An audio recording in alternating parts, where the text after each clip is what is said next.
की पुन्हा एकदा नरेंद्र मोदीजी पंतप्रधान पदाची हॅट्रिक करत आहेत आणि त्यांच्या टीममध्ये जाण्याचा हा योग आहे. त्याची परीक्षा आज आहे आणि त्या परीक्षेला बसण्याकरता मी आज बाहेर पडत आहे. गेल्या 15 दिवसांपासून ज्या पद्धतीने आरोप प्रत्यारोप प्रचार सुरू होता आणि आज मतदानाची प्रक्रिया पार पडते, काय नेमके भावना मतदारांना काय सांगाल, म्हणजे कशा प्रकारे बाहेर यायला पाहिजे, कारण की मतदान होणं जास्त महत्त्वाचं. मतदान हे राष्ट्रीय कार्यक्रम आहे आणि मी मतदारांना आवाहन करतो की जास्तीत जास्त संख्येने आपला जो हक्क आहे तो आपण बजावला पाहिजे. काही बाह्य शक्ती, परकीय शक्ती माननीय नरेंद्रजी मोदी यांना पंतप्रधान पदापासून दूर ठेवण्याकरता षडयंत्र रचत आहेत आणि ते षडयंत्र आपण तलवारी लाठी काठ्या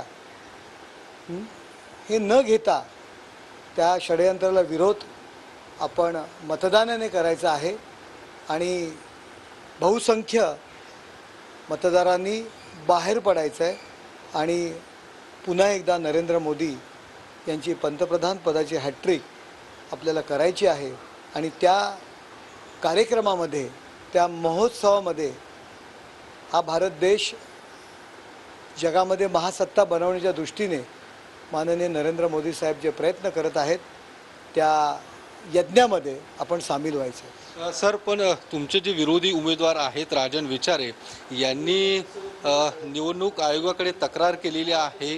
काही ठिकाणी बोगस मतदान होण्याची शक्यता वर्तवली आहे. काही ठिकाणी बोगस मतदान होईल अशा पद्धतीची तक्रार त्यांनी केलेली आहे. पायाखालची वाळू त्यांची सरकलेली आहे आणि त्यामुळे अशा पद्धतीचे आरोप करतात. सकाळी सकाळी अशा त्यांच्या आरोपांना उत्तर देण्याचं मला काही योग्य वाटत.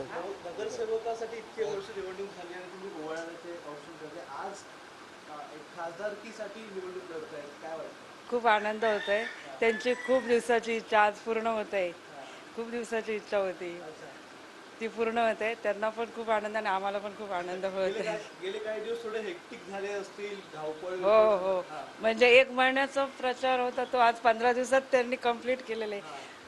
म्हणजे दिवसातून 2च तास ते आराम करत होते, बाकी दिवस कामामध्येच चालला होता पूर्ण दिवस. हो, दिवस रात्र एक करून आज हेच आता पुढे भरघोस मताने यशस्वी व्हावं हीच एवढी इच्छा आहे माझी. आणि एक मिनिट. महायुतीचे उमेदवार नरेश म्हस्के यांचं औक्षण होऊन ते आता घराबाहेर पडत आहेत आणि आज मतदानाचा दिवस आणि ज्या पद्धतीने एकूण गेल्या 15 दिवसांपासून आरोप प्रत्यारोप प्रचार सुरू होता आणि आज महत्त्वाचा दिवस पार पडतो. आरोप प्रत्यारोपांना मी महत्त्व देत नाही आहे.